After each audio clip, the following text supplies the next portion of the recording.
The water was crimson with blood when Beatrice Jenkins first saw her future, though she didn't know it yet, kneeling beside that rushing river in Utah Territory with her hands pressed against her face. She had been there for nearly an hour, her body shaking with sobs that seemed to come from somewhere deep inside her chest, a place she had tried to keep locked away since the moment she discovered what her brother had done. The river beside her churned and frothed, swollen from recent rains, and the sound should have been peaceful, but all she could hear was the echo of gunshots and her father's voice calling out in pain before everything went silent.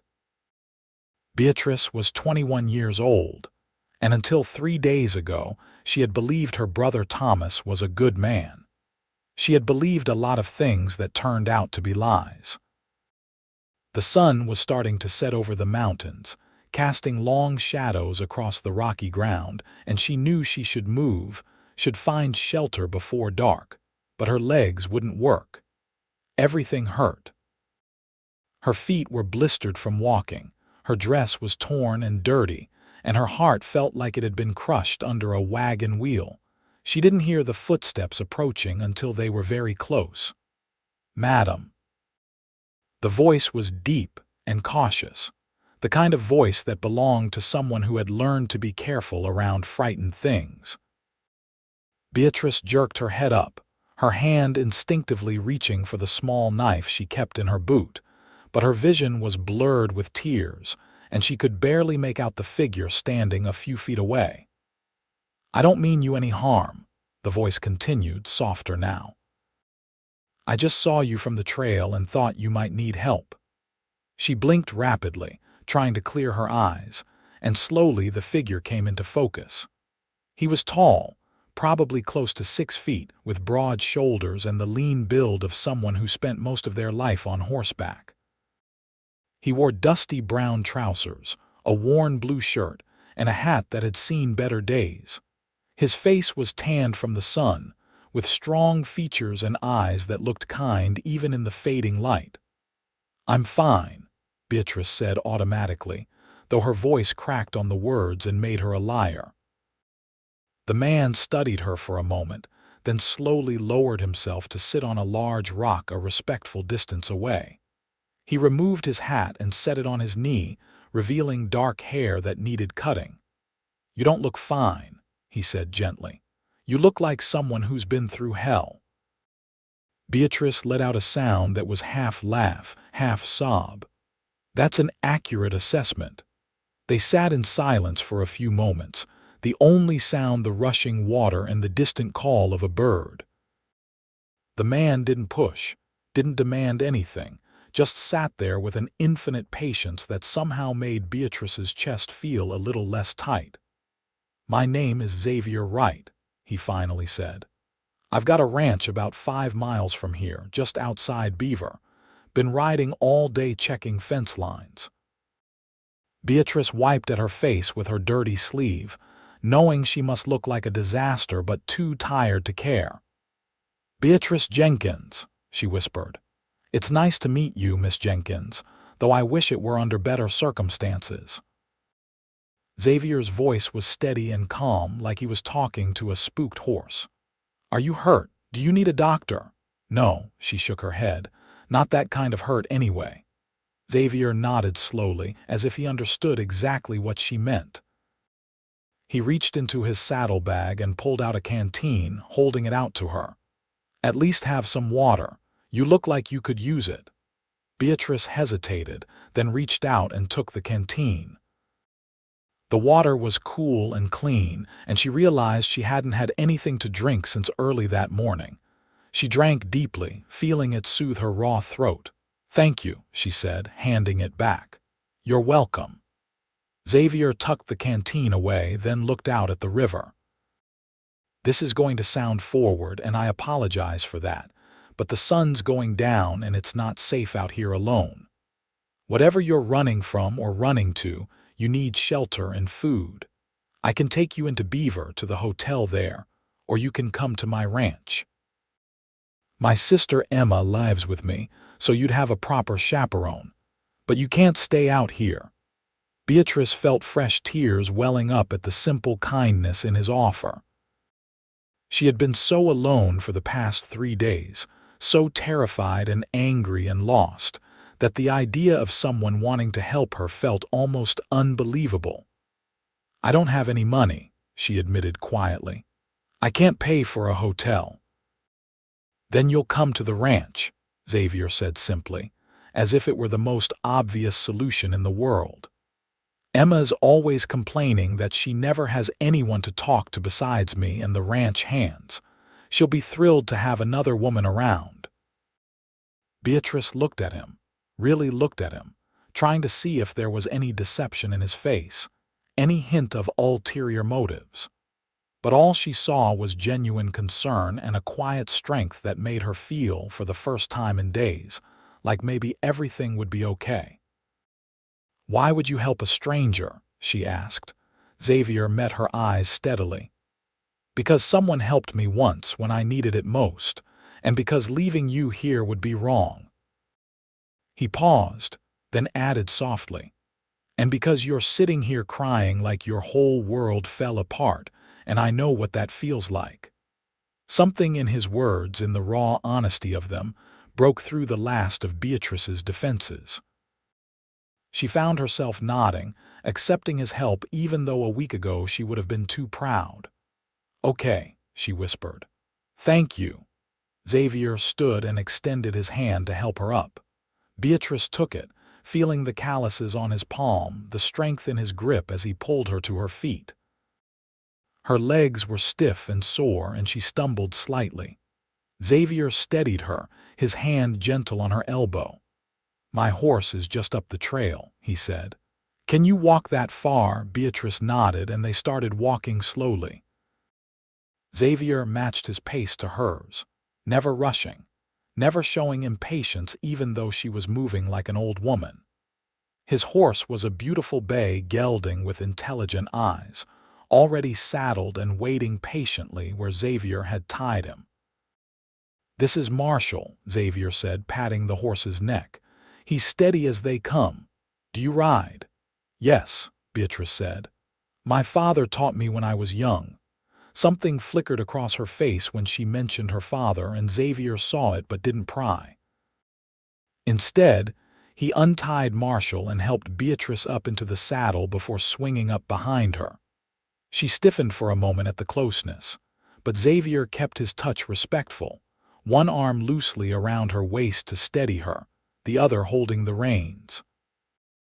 "Hold on," he said quietly, and then they were moving, heading away from the river and toward the distant lights of civilization. The ride took about 40 minutes, the sky darkening from purple to deep blue as they went. Beatrice found herself relaxing despite everything, lulled by the steady rhythm of the horse's gait and the solid warmth of Xavier at her back. She was so tired, bone-deep tired, and it felt good to let someone else be in control for a little while. "Tell me everything," Xavier said suddenly, his voice low and close to her ear. "You don't have to, but sometimes it helps to share the burden." Beatrice tensed, her hands tightening on the saddle horn. For a long moment she didn't speak and Xavier didn't push. But then, slowly, the words started coming like a dam breaking. "My father owned a general store in Nevada," she began, her voice shaking. "Nothing fancy, but it was ours. My mother died when I was 12, so it was just me, my father, and my brother Thomas. Thomas was older, 26 now, and he always wanted more than what we had. He wanted to be rich, important, respected." She paused, swallowing hard. Xavier waited. 6 months ago, Thomas got involved with a man named Marcus Yates. Yates ran some kind of operation. I never knew exactly what, but Thomas started having money, expensive things. My father confronted him about it, demanded to know where it was coming from. Thomas said he'd gotten a job working for Yates, doing security work, but something about it didn't sit right with my father. The memories were flooding back now, sharp and painful. 3 weeks ago, a man came to our store late at night. He was hurt, bleeding, and he begged my father to help him. Said Yates and his men were after him, that they'd killed his partner and he was next. My father hid him in our cellar and tried to tend his wounds, but it was too late. The man died before morning. Beatrice's voice broke, and Xavier's arm tightened slightly around her waist, a silent comfort. My father wanted to go to the sheriff, but before he could, Thomas came home. He found the body, and instead of helping, instead of doing the right thing, he sent word to Yates. She was crying again now, the words tumbling out in a rush. Yates came with his men. They said my father was an accomplice, that he'd helped their enemy. My father tried to explain, but they wouldn't listen. Thomas just stood there and watched while Yates accused him of theft and murder. Jesus, Xavier breathed. They were going to hang him, Beatrice continued, her voice dropping to barely a whisper. Right there in our store. I begged Thomas to help to tell them the truth, but he said father had made his choice. So I grabbed my father's gun and I shot at them. I didn't hit anyone. I think I was shaking too badly, but it caused enough chaos that my father and I could run. She took a shuddering breath. We ran for 3 days. My father knew these mountains, knew places to hide, but he was 57 years old and his heart wasn't strong. On the 3rd night, we heard horses behind us. We tried to keep moving, but my father couldn't breathe right. He told me to keep going, to save myself. I refused at first, but then the riders got closer and he begged me. He told me he loved me, that my mother would be proud of the woman I'd become, and then he pushed me toward the trees and turned back to face them. I heard the gunshots, she said, her voice flat now, emotionless from the pain of it. I heard my father scream. And then I heard Thomas's voice calling for me, saying we could work this out if I just came back. But I knew he was lying. I knew he'd let them kill me too, just to protect himself and his precious position with Yates. She was silent for a moment, then added, so I ran. I've been walking for 2 days, hiding when I heard riders, sleeping in caves or under trees. I didn't know where I was going, just that I had to keep moving. And then I got to that river and I just couldn't go anymore. I sat down and I cried because my father is dead, and my brother is the one who killed him, and I have nothing and no one left in this world. Xavier didn't speak for a long time after she finished. They rode in silence, the only sound the horses' hooves on the packed earth and Beatrice's quiet crying. But then Xavier spoke, and his voice was rough with emotion. You're not alone anymore, he said firmly.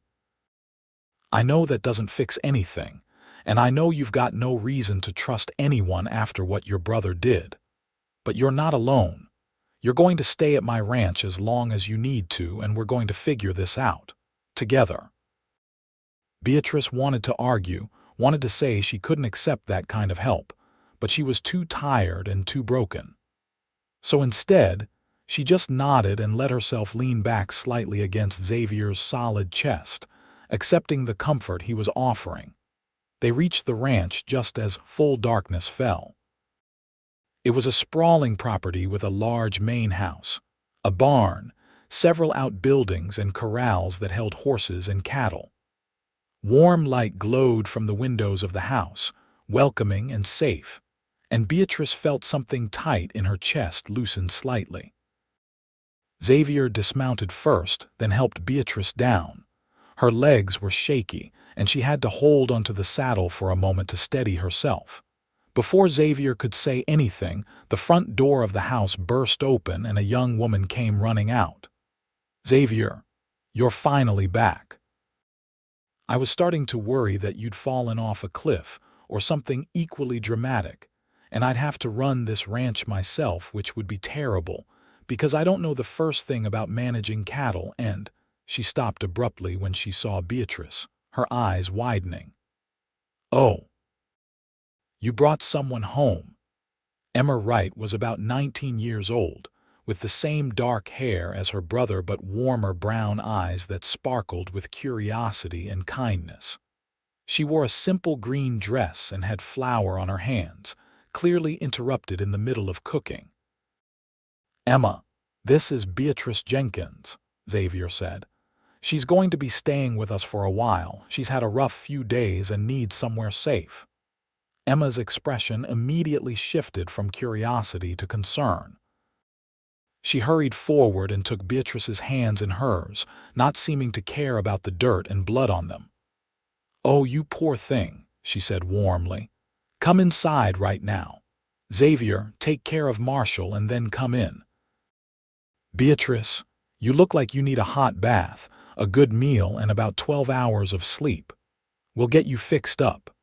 Beatrice found herself being gently led into the house, too overwhelmed by Emma's kindness to protest. The interior was warm and clean, with sturdy furniture and colorful rugs on the wooden floors. It smelled like bread and coffee, and something else she couldn't quite identify, but that made her feel safe. "The guest room is this way," Emma said, guiding her down a hallway. "It's small but comfortable. I'll heat water for a bath and find you some clean clothes. We're about the same size, I think." "You don't have to," Beatrice started, but Emma waved her off. "Nonsense. Xavier may own this ranch, but I run this house, and I say you're getting a bath and clean clothes. Besides," she added with a gentle smile, "I can see in your eyes that you've been through something terrible. The least I can do is make sure you're clean and fed." Tears pricked at Beatrice's eyes again at the simple, genuine kindness. "Thank you," she whispered. Emma squeezed her hand. "You're welcome. Now sit down before you fall down, and I'll get everything ready." The next hour passed in a blur of warm water, gentle hands helping her wash her hair, and the strange intimacy of another woman caring for her when she couldn't quite care for herself. Emma chattered softly as she worked, not asking questions, just filling the silence with stories about the ranch and the horses and her brother's terrible attempts at cooking. By the time Beatrice was clean and dressed in one of Emma's nightgowns with a robe over it, she felt almost human again. Emma led her to the kitchen where Xavier was setting the table. He'd washed up too, his hair damp and his shirt changed to a clean one.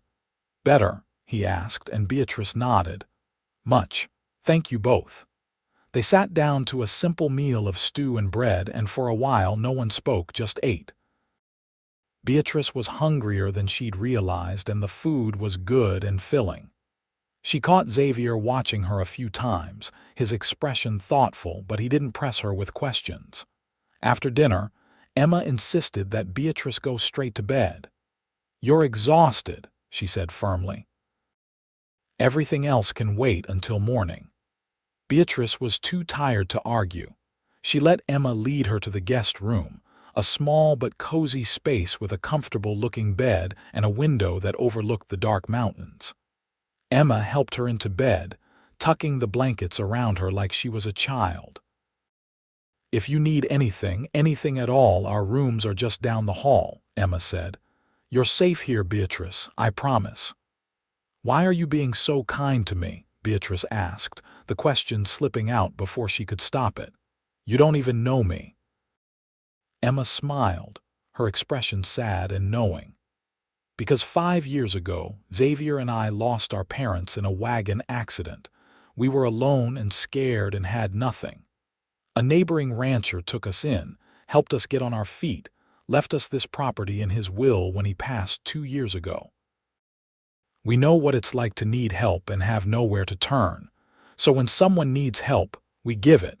It's as simple as that." She squeezed Beatrice's hand one more time, then left, closing the door softly behind her. Beatrice lay in the darkness, staring at the ceiling, her mind spinning with everything that had happened. She should have been scared, should have been planning her next move, but instead, all she could think about was the warmth in Xavier's eyes when he'd said she wasn't alone anymore.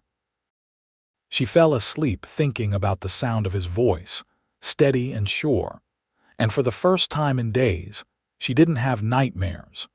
Beatrice woke to sunlight streaming through the window and the smell of coffee drifting down the hallway. For a confused moment, she didn't remember where she was, and panic seized her chest. But then the events of the previous day came flooding back, and she relaxed into the soft mattress. She was safe. She was at Xavier's ranch. She was alive. There was a soft knock on the door, and Emma's voice called out, "Are you awake? I've got coffee and breakfast if you're hungry." "I'm awake," Beatrice called back, sitting up and wincing at the soreness in her muscles. Walking for days and sleeping on the ground had taken its toll. Emma came in carrying a tray with coffee, eggs, toast, and bacon.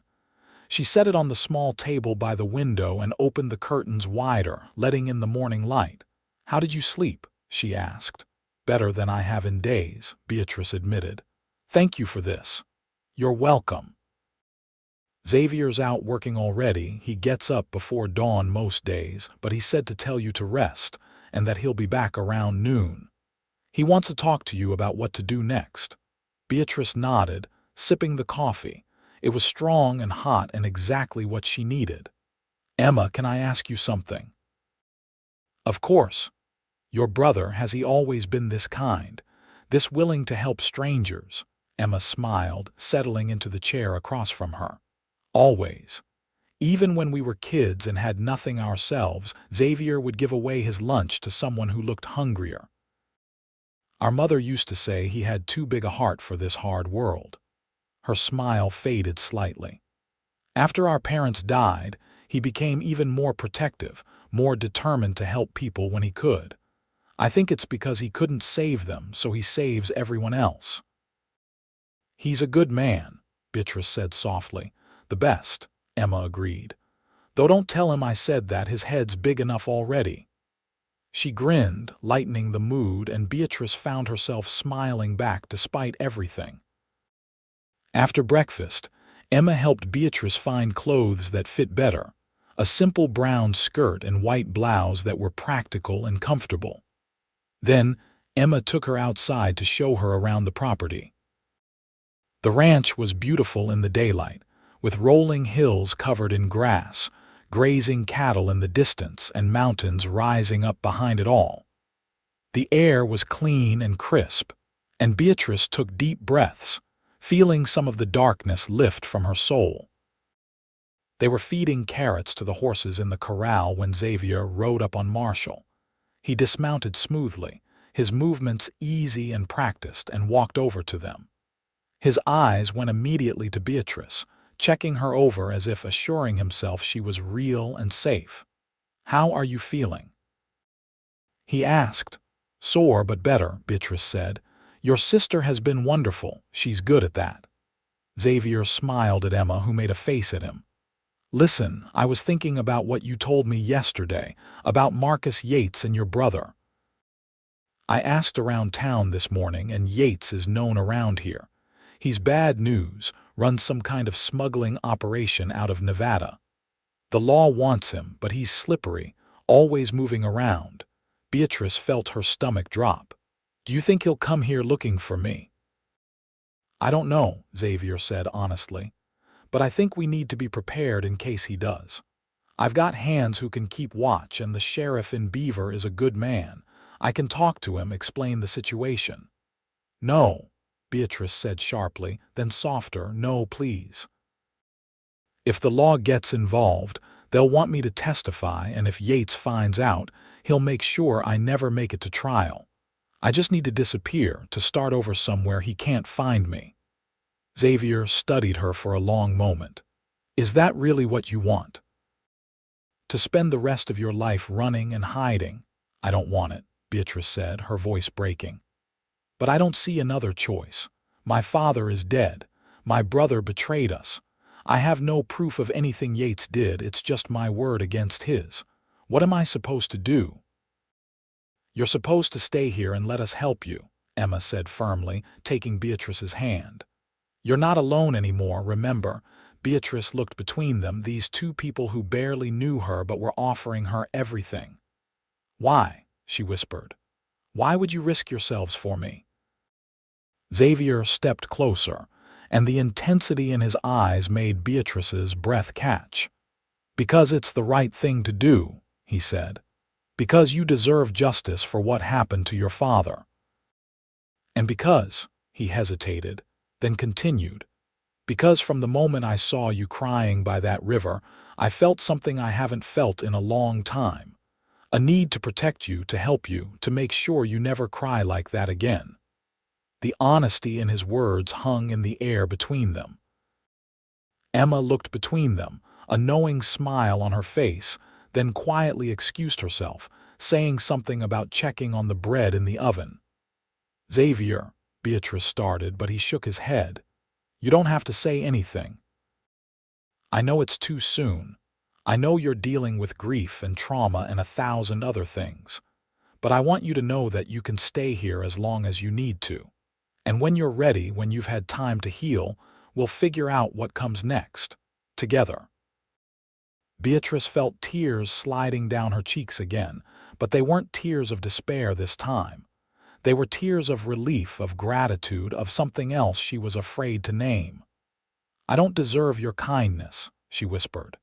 "Yes, you do," Xavier said firmly. He reached up and gently wiped away her tears with his thumb, the gesture achingly tender. "You've been through hell, Beatrice. Let someone be good to you for a change." She nodded, not trusting her voice. Xavier smiled, then stepped back, giving her space. "Come on," he said, his tone lighter. "Let me teach you how to properly groom a horse. Emma's method involves more chattering than actual grooming." Beatrice laughed, the sound surprising her, and followed him into the barn. For the next few hours, Xavier showed her around the ranch, explaining the day-to-day operations, introducing her to the ranch hands who worked for him. There were 4 of them, all good men who treated Xavier with respect and Beatrice with polite friendliness. The days began to fall into a pattern.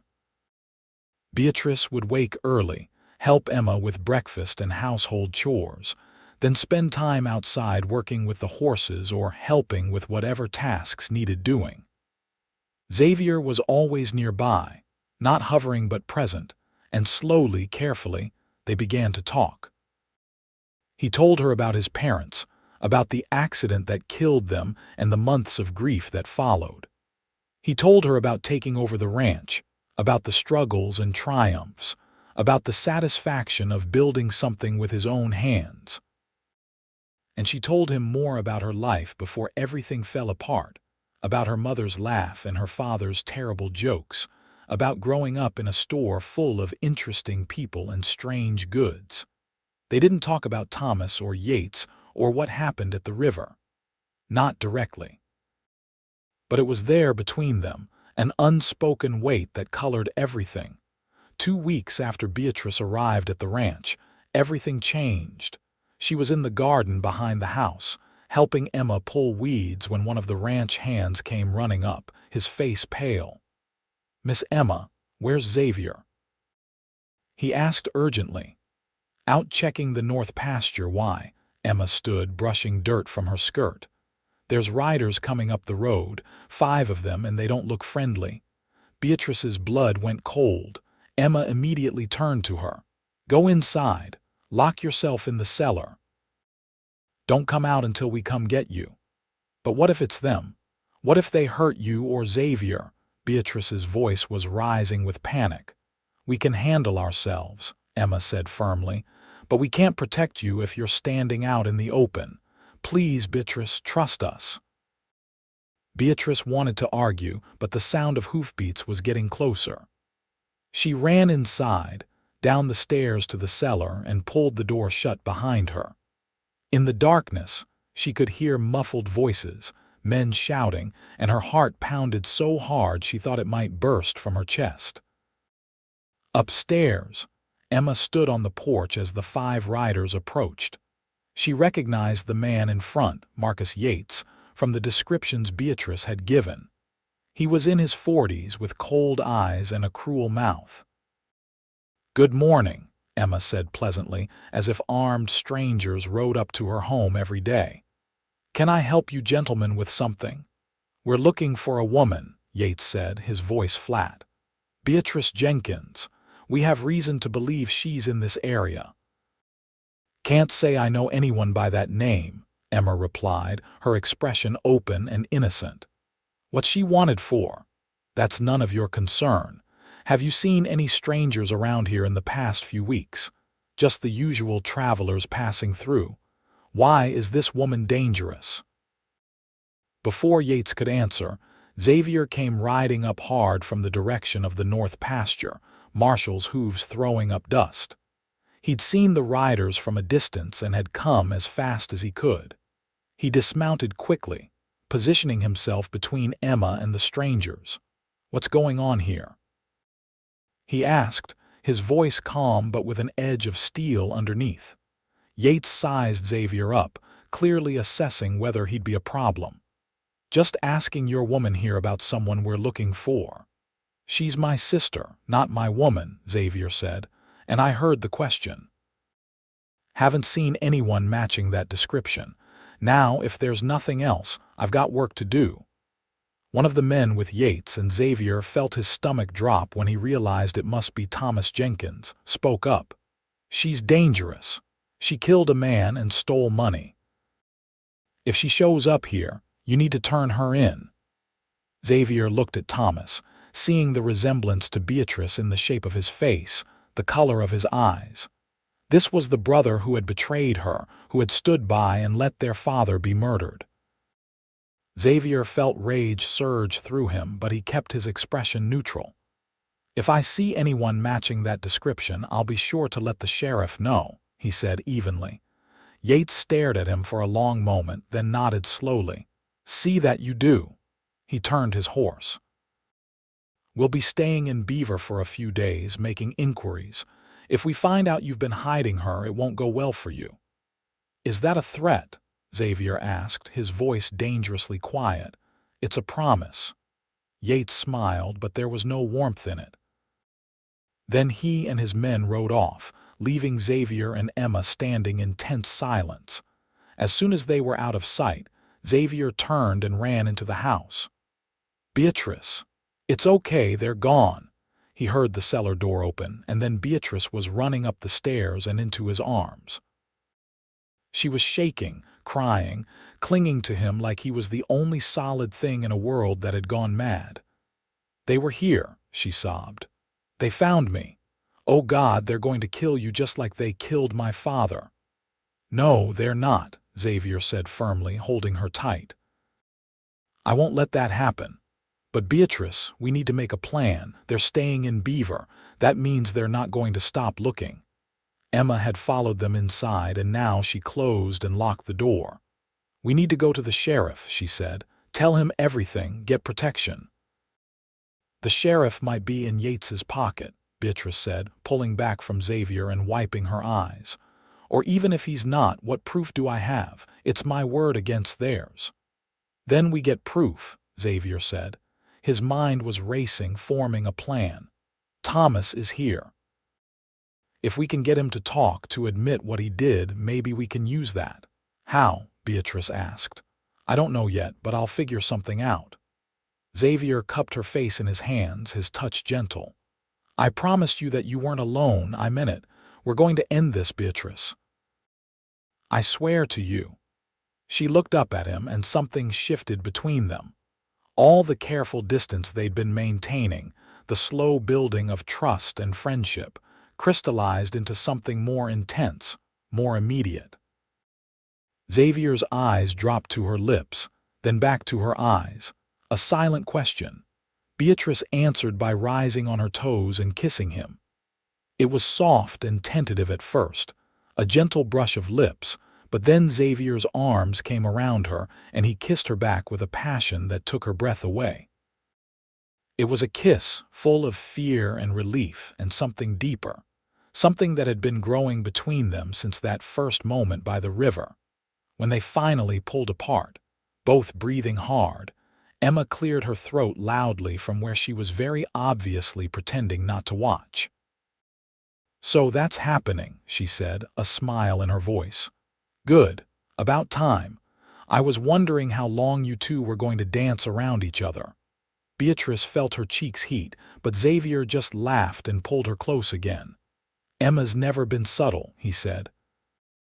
"It's one of my best qualities," Emma agreed. "Now, can we focus on the plan to keep Beatrice safe and take down the bad guys? I'd like to do that before they come back with more men." Xavier nodded, his expression turning serious again. "Right, here's what I'm thinking." They talked for hours, going over every option, every possibility. Finally, they settled on a plan. It was risky, maybe even foolish, but it was the only thing they could think of that might actually work. The next day, Xavier rode into Beaver alone. He found Yates and his men at the saloon, drinking and playing cards. Thomas was with them, looking uncomfortable and out of place among the harder, more violent men. Xavier walked up to the bar, ordered a whiskey, and stood there drinking it slowly. He could feel Yates watching him, assessing him. After a few minutes, Yates stood and walked over. "Something on your mind, rancher?" he asked. Xavier turned to face him. "Maybe, depends on what's in it for me." Yates's eyes narrowed with interest. "Go on." "That woman you're looking for. If I knew where she was, what would that information be worth to you?" "More than whatever she's paying you to hide her," Yates said. Xavier pretended to consider. "She's not paying me anything. She showed up at my place a couple weeks ago, spun some story about her father being murdered and her brother betraying her. I let her stay because I felt sorry for her, but if she's really a killer like you said, I don't want that trouble." He could see Thomas tense up at the bar, paying attention now. "Good. Where is she?" Yates asked. "At my ranch, but I'm not telling you exactly where unless we have a deal. I want $500, and I want your promise that you'll take her and leave without causing any damage to my property." Yates smiled. "Done. Show us where she is and the money's yours." Xavier nodded slowly. "I'll take you tomorrow at dawn, but just you and one other man. I don't want an army showing up and spooking my cattle." "Fair enough." Yates extended his hand and Xavier shook it, feeling sick to his stomach at having to touch the man who had killed Beatrice's father. That night, Xavier rode back to the ranch and explained what had happened. Beatrice was terrified, but she trusted Xavier. They spent the evening preparing, making sure everything was in place for what they hoped would happen. As the sun set, Xavier found Beatrice sitting on the porch, staring out at the mountains. He sat down beside her, close enough that their shoulders touched. "Are you scared?" he asked softly. "Terrified," she admitted, "but also angry, so angry at Thomas for what he did. I keep thinking about my father, about how he must have felt in those last moments, knowing his own son had betrayed him." Xavier took her hand, lacing their fingers together. "We're going to make this right. I promise you." Beatrice turned to look at him, her eyes shining with unshed tears. "Why are you doing this? You could get hurt, you could lose everything. Why risk it for me?" Xavier was quiet for a moment, choosing his words carefully. "Do you believe in fate, Beatrice?" She blinked, surprised by the question. "I don't know, maybe. I didn't used to. After my parents died, I thought life was just random, cruel chance. But then you came into my life, and I started to wonder if maybe I was meant to find you by that river. If maybe everything that happened to me, all the pain and loss, was leading me to that moment so I could help you." He reached up and tucked a strand of hair behind her ear, his touch lingering. "And then I got to know you. Your strength, your courage, the way you kept going even when everything was falling apart. And I realized I wasn't just helping you because it was right. I was helping you because I was falling in love with you." Beatrice's breath caught. "Xavier, I know it's fast," he continued. "I know we've only known each other a few weeks, but out here, time works differently. A week can feel like a year when you're living and working beside someone every day. And I've seen who you are, Beatrice. I've seen your heart. and I want to spend the rest of my life with you if you'll have me." Tears were streaming down Beatrice's face now, but she was smiling through them. "I'm falling in love with you too," she whispered. "I tried not to. I told myself it was too soon, that I was just grateful, that I was mistaking kindness for something deeper. But it's more than that. You make me feel safe and seen, and like maybe, someday, I can be happy again." Xavier leaned in and kissed her, slow and sweet and full of promise. When they pulled apart, he rested his forehead against hers. "Tomorrow we end this," he said, "and then we start our life together. No more running, no more fear, just us." "Just us," Beatrice repeated, and for the first time since her father's death she felt hope. Dawn came cold and clear. Xavier was already up, checking his rifle and making sure everything was ready. Emma was pale but determined, her own rifle loaded and ready. Beatrice was dressed in men's clothes, her hair tucked up under a hat, ready to play her part. They heard the horses approaching just as the sun broke over the horizon. Yates rode up with Thomas beside him, just as Xavier had specified. Xavier walked out to meet them, his expression calm. "She's in the barn," he said, "sleeping in the hayloft. I told her she could stay there because Emma was scared having a stranger in the house." Yates nodded and dismounted. "Show me." Xavier led them toward the barn, his heart pounding. Everything depended on the next few minutes. He pushed open the barn door and pointed to the ladder leading to the loft. "Up there." Yates started up the ladder, Thomas following reluctantly behind. Xavier stayed at the bottom, his hand on his gun. As soon as they reached the top, Yates called out, "She's not here." "Yes, she is," Xavier called back. And then Emma stepped out from the tack room where she'd been hiding, her rifle pointed at Yates and Thomas. At the same moment, the sheriff of Beaver, Samuel Crawford, emerged from the other side of the barn with 2 deputies, all armed. "Marcus Yates, you're under arrest for murder, smuggling, and attempted murder," Sheriff Crawford said firmly. "Put your hands up." Yates's face contorted with rage. "You set me up," he snarled at Xavier. "You bet I did," Xavier replied, "and you fell for it." But Thomas, panicked and desperate, made a stupid move. He grabbed for Yates's gun, clearly intending to shoot his way out. The barn exploded into chaos. Emma fired, hitting Thomas in the shoulder. The deputies swarmed up the ladder. Yates tried to run, but Sheriff Crawford was faster, tackling him to the ground. In the end, it was over in less than a minute. Yates and Thomas were both in custody, wounded but alive, and no one else was hurt. Beatrice emerged from the house where she'd been hiding, watching through the window. She walked slowly to the barn, her eyes on Thomas as the deputies hauled him to his feet. He saw her and his face crumpled. "B," he said, using his childhood nickname for her. "B, I'm sorry. I didn't mean for any of this to happen." "Yes, you did," Beatrice said, her voice cold. "You chose money and power over family. You let them kill our father. And for what? For this." She gestured at his bleeding shoulder, at the chains the deputies were putting on his wrists. "Was it worth it, Thomas?" He didn't answer, just hung his head in shame. Sheriff Crawford walked over to Beatrice. "Miss Jenkins, I'm going to need you to come to my office and give a statement. Xavier explained everything last night when he came to get me, but I'll need to hear it from you directly." Beatrice nodded. "Of course." "And for what it's worth," the sheriff added quietly, "I'm sorry for your loss. Your father was a good man. I met him a few times when he came through Beaver. He didn't deserve what happened to him." "No, he didn't," Beatrice whispered. Xavier came up beside her and took her hand. "I'll go with you," he said. "You don't have to do this alone."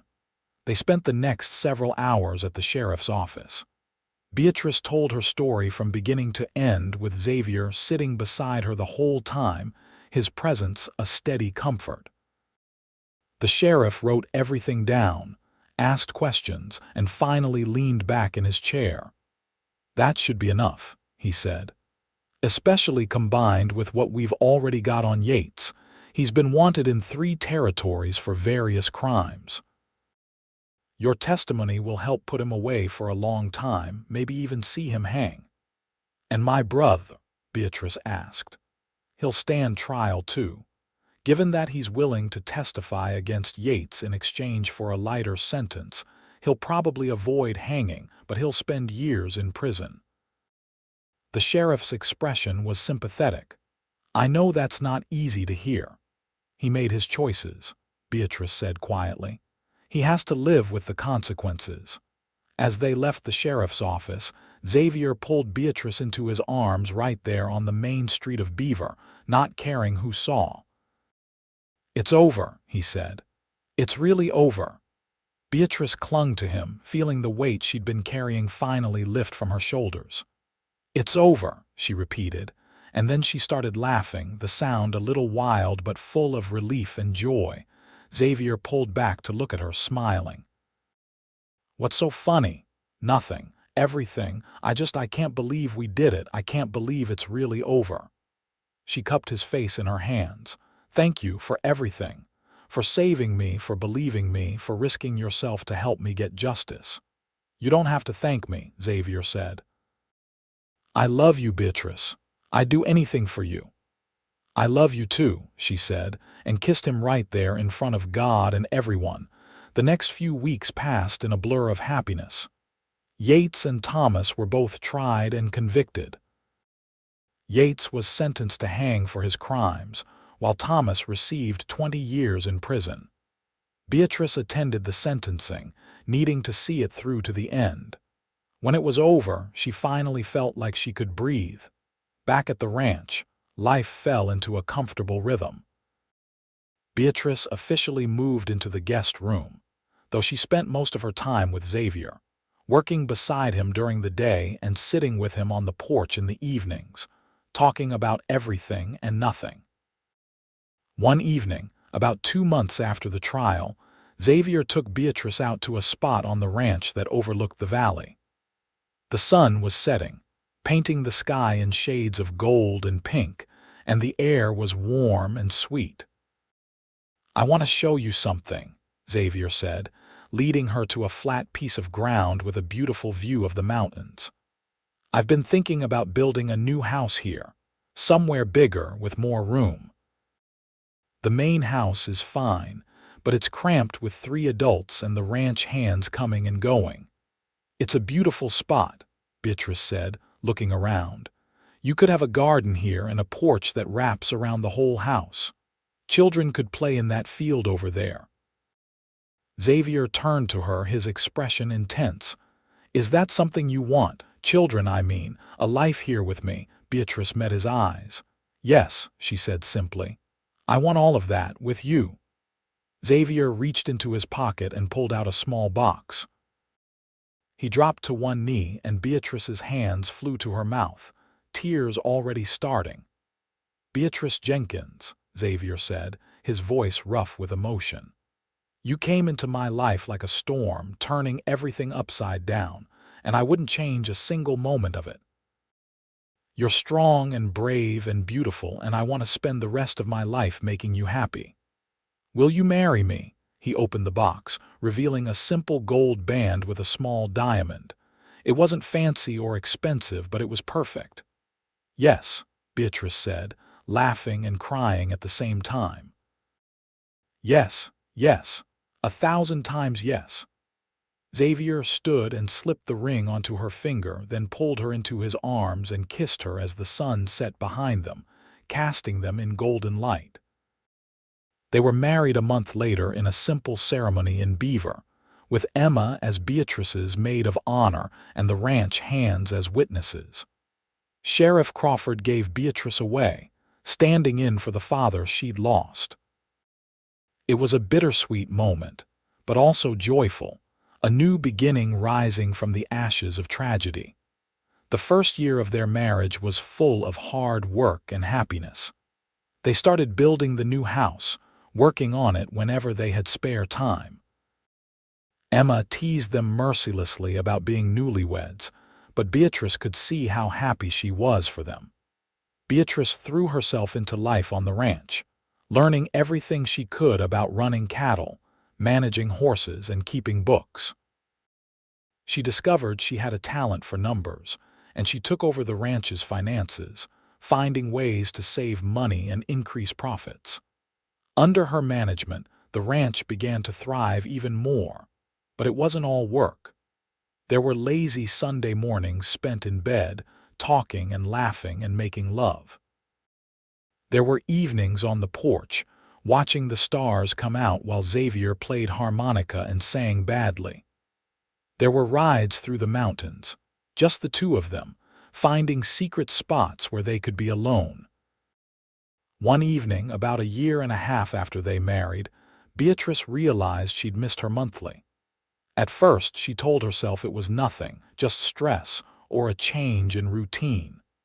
But when she missed a second month and then started feeling sick in the mornings, she couldn't deny it anymore.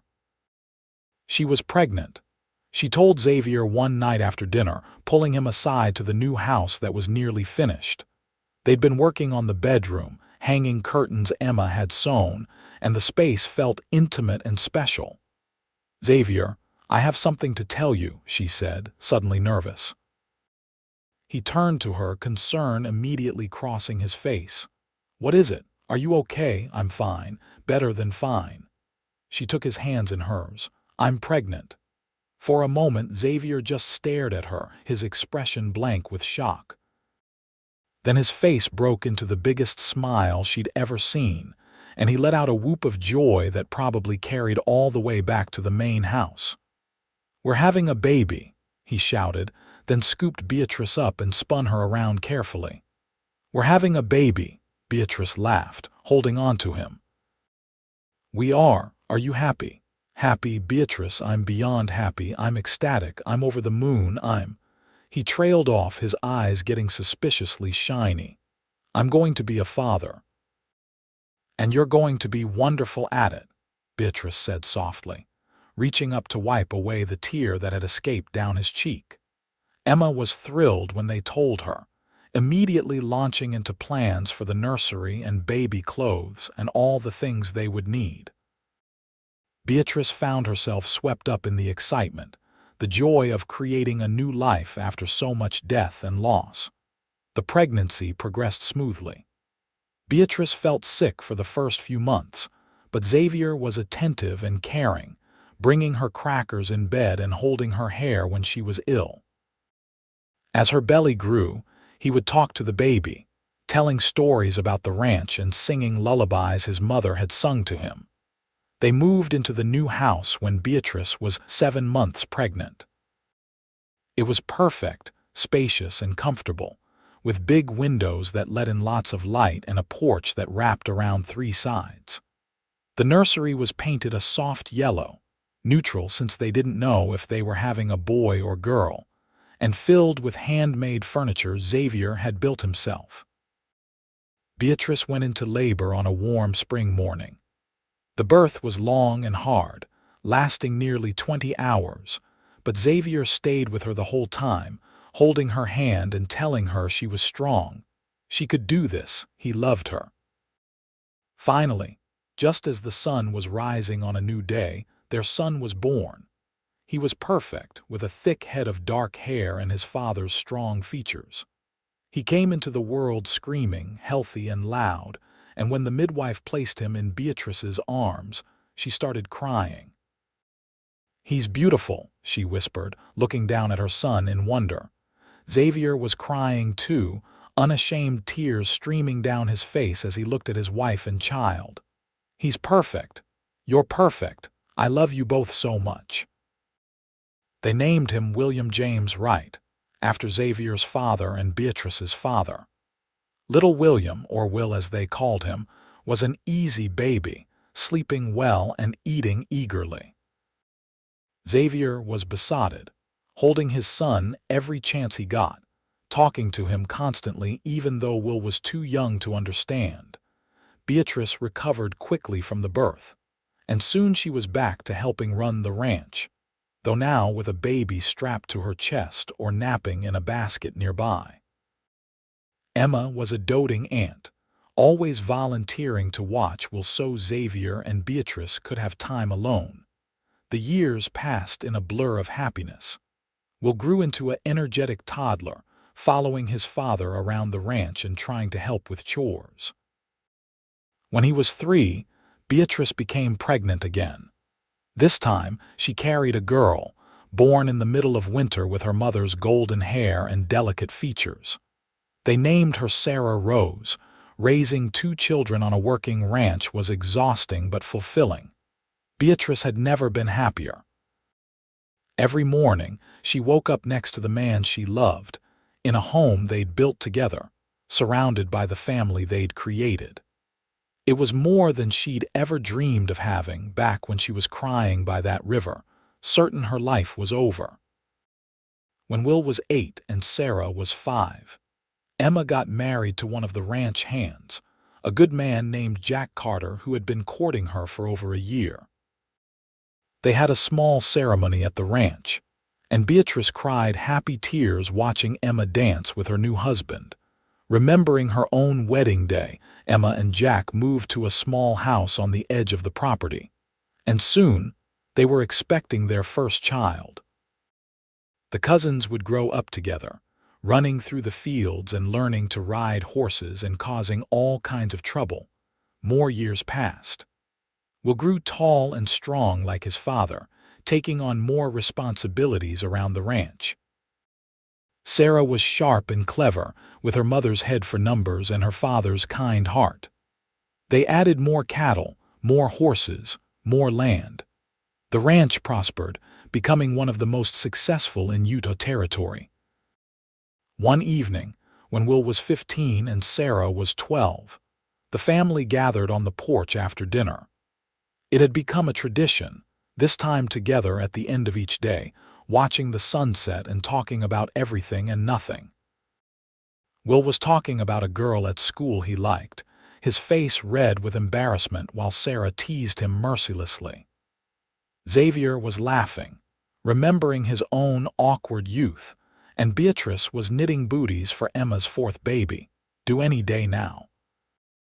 As the sun dipped below the horizon, painting the sky in brilliant colors, Xavier reached over and took Beatrice's hand. She looked at him, this man who had saved her all those years ago, and smiled. "What are you thinking about?" she asked softly. "That day by the river," he said.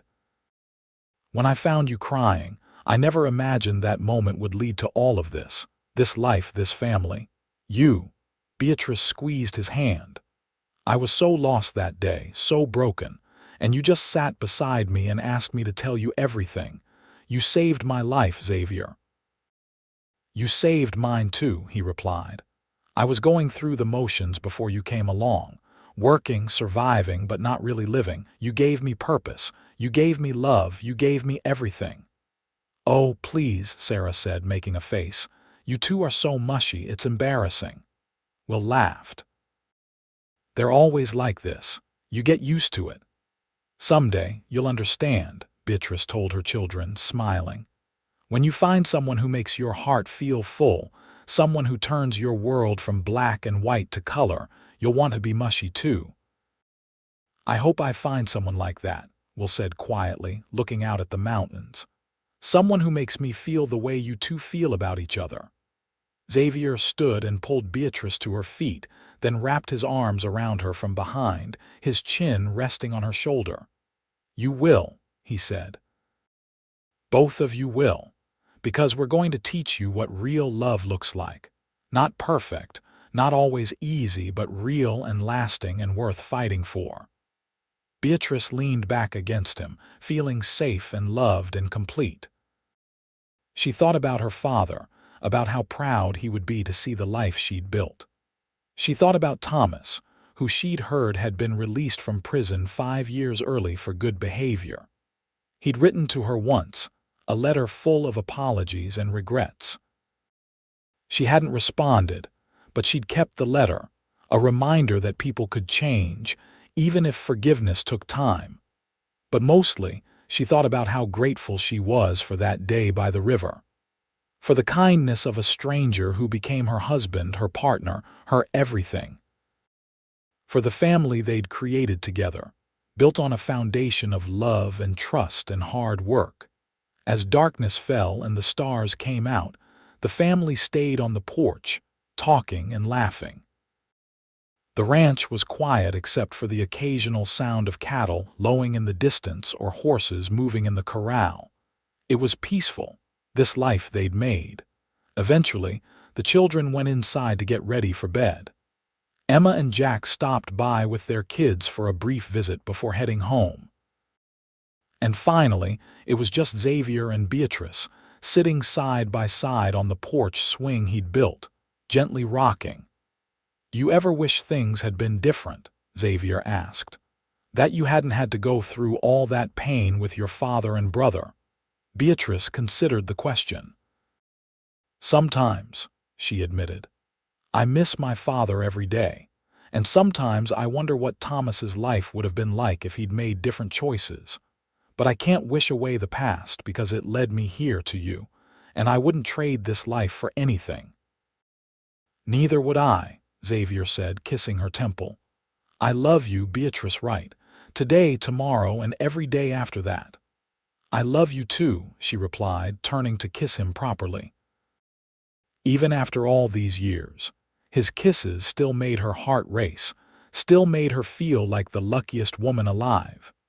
They sat there for a long time, watching the stars and listening to the sounds of the night. Two people who had found each other in the darkest moment of one life and the ordinary routine of another, and who had built something extraordinary together. Inside the house, Beatrice could hear Will and Sarah arguing about something inconsequential, their voices carrying through the open windows. She smiled, thinking about all the moments that had led to this one. The fear and the loss, yes, but also the hope and the healing. The way Xavier had looked at her that first day and seen not just a broken woman crying by a river, but someone worth saving, someone worth loving. "What are you smiling about?" Xavier asked, noticing her expression. "Everything," Beatrice said simply. "I'm just happy."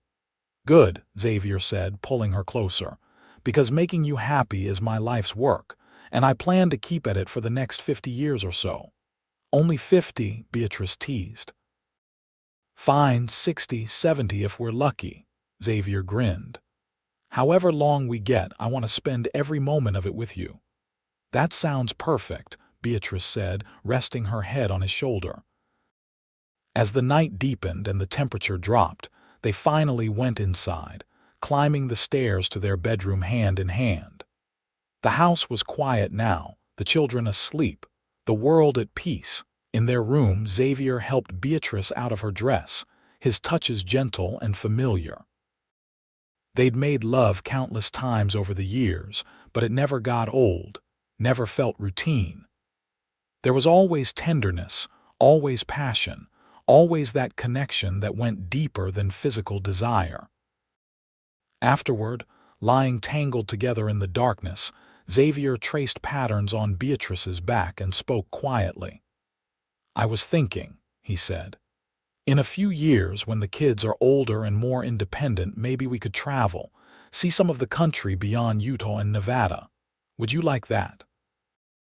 "I'd like anything as long as I'm with you," Beatrice replied honestly. "But yes, traveling sounds wonderful. We could visit the ocean. I've never seen the ocean." "Then we'll see it together," Xavier promised. "The ocean, the mountains, the big cities, all of it." Beatrice smiled in the darkness. "I used to think my life was over that day by the river. I thought I'd lost everything that mattered, that there was nothing left for me. And then you came along and showed me I was wrong. You showed me that life could be beautiful again, that I could be happy again. That I could love and be loved." Xavier tightened his arms around her. "You gave me just as much," he said.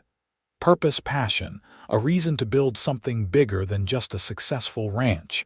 You gave me a family, Beatrice. A real family built on love instead of just blood." They fell asleep like that, wrapped around each other, safe and warm and content. The years continued to pass.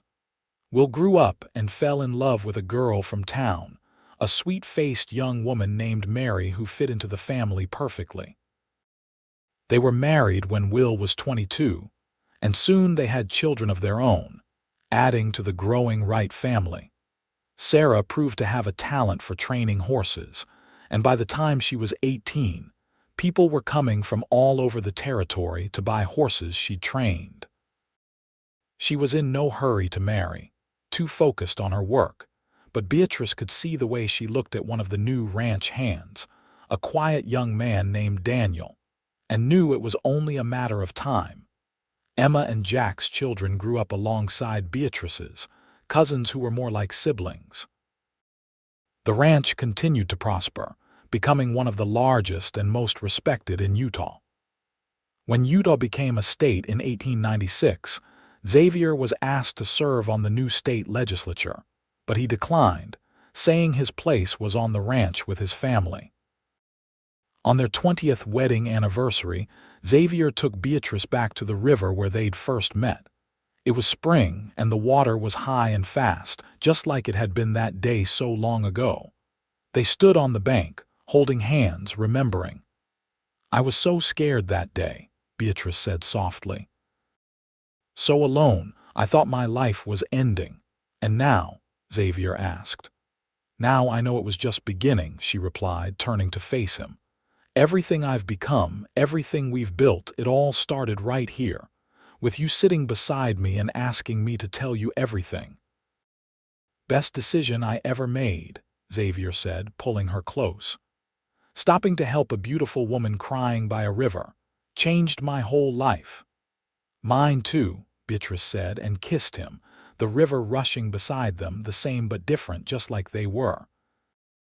They made love that night like they were young again, passionate and desperate and full of need. 20 years of marriage hadn't dimmed their desire for each other. If anything, it had deepened it, adding layers of trust and intimacy that only came with time. More years passed. They watched their children have children, watched the ranch grow and change with new technologies and new ways of doing things. They celebrated good times and weathered hard times, always together, always supporting each other. When Xavier turned 50, Sarah finally married Daniel in a beautiful ceremony on the ranch. The whole territory seemed to turn out for it, a testament to how respected and loved the Wright family had become.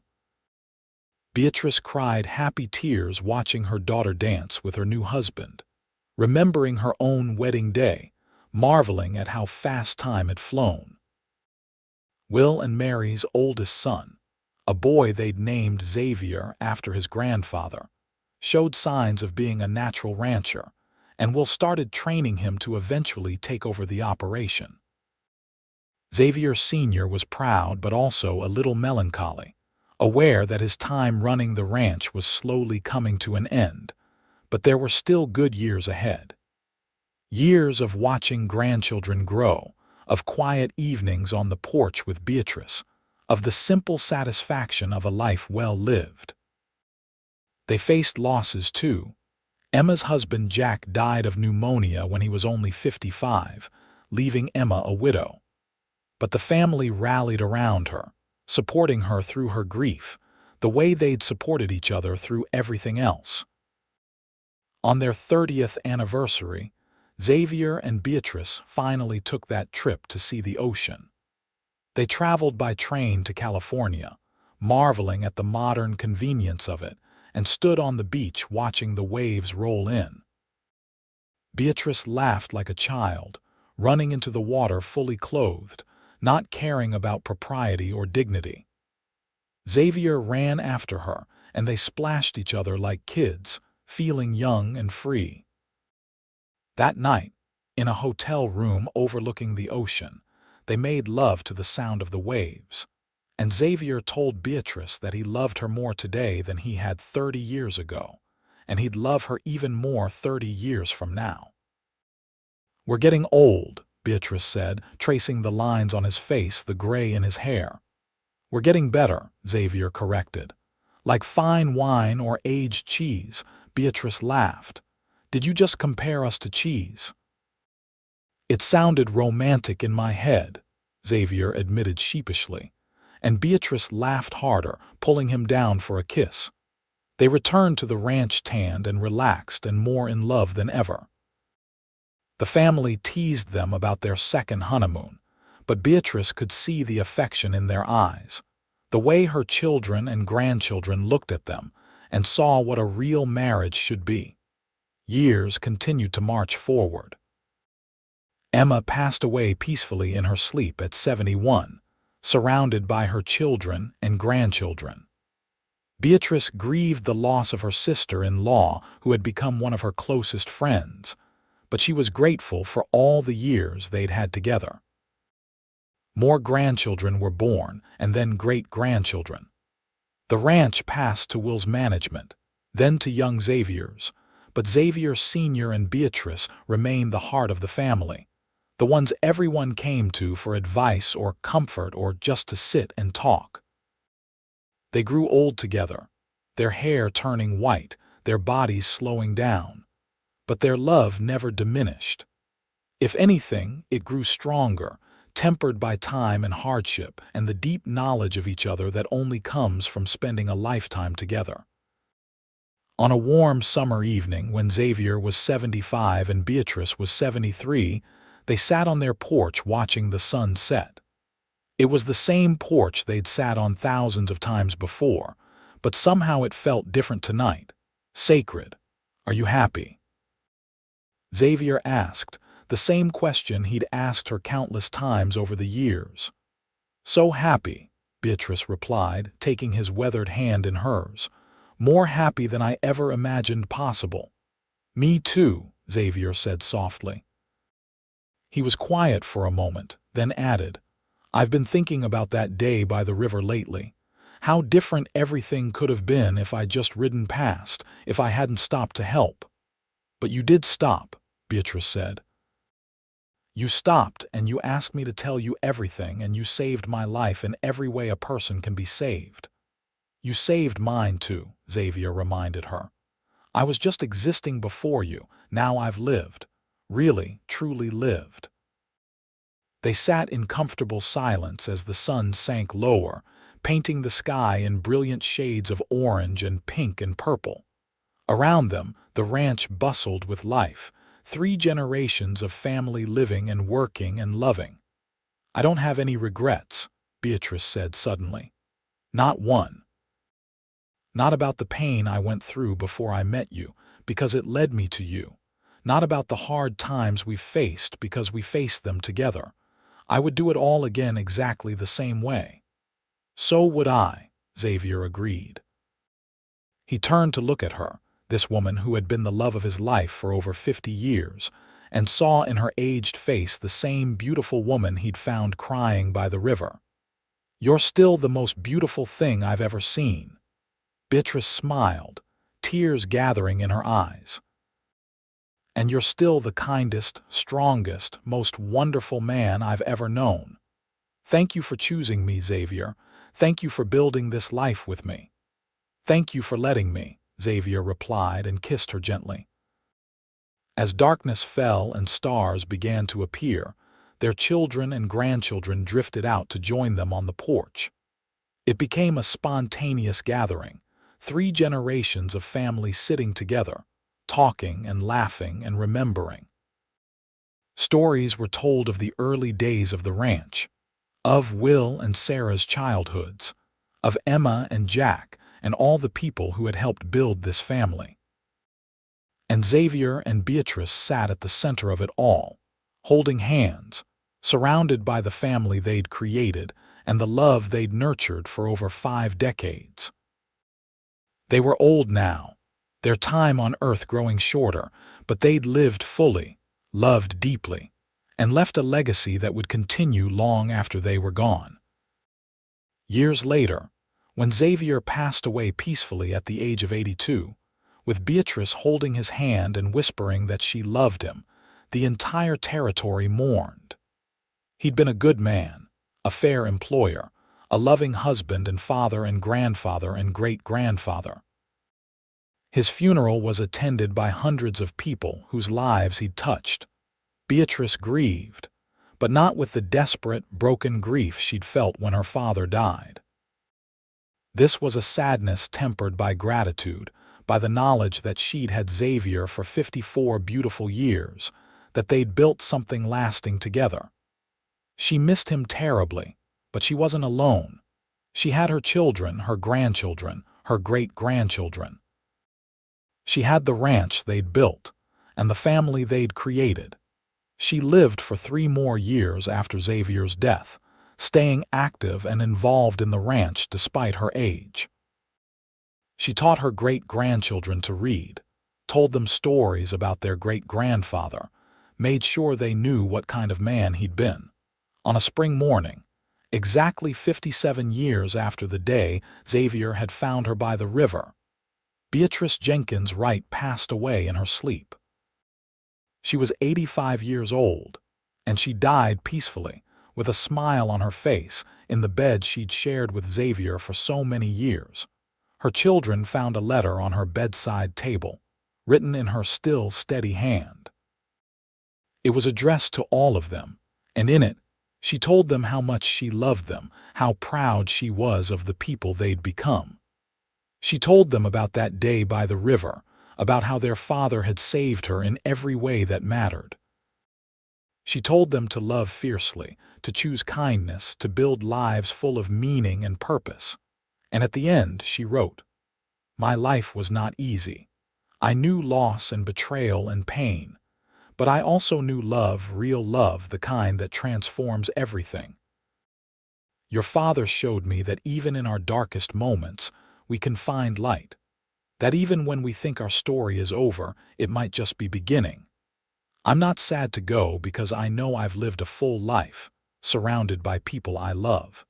And I know that wherever I'm going, your father is waiting for me. We always said we'd love each other for a lifetime, and we did. But now we get forever. Take care of each other. Love each other. And remember that sometimes the best things in life come when we're brave enough to stop, to sit beside someone who's hurting and say, 'Tell me everything. With all my love, forever and always, Mom.'" They buried her beside Xavier on a hill overlooking the ranch. The entire family gathered, along with what seemed like half of Utah, to pay their respects to a woman who had touched so many lives. Her gravestone was simple, just her name and dates, and beneath that, a single line that Xavier had once said to her, "You gave me everything." The ranch continued to thrive under the management of their descendants. The house they'd built stood strong and sturdy, filled with new generations of children. And sometimes, on quiet summer evenings, people said you could see 2 figures sitting on the porch, holding hands, watching the sunset. Whether it was just a trick of the light or something more, no one could say. But everyone agreed that if any love was strong enough to transcend death, it was the love of Xavier and Beatrice Wright. Their story became legend in the territory, passed down through generations.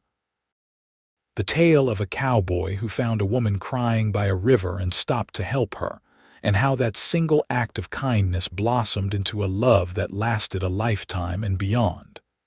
It was a reminder that even in the hardest times, even when it seems like all is lost, there is hope, there is kindness, there is love, and sometimes all it takes is someone willing to sit beside you and say, "Tell me everything."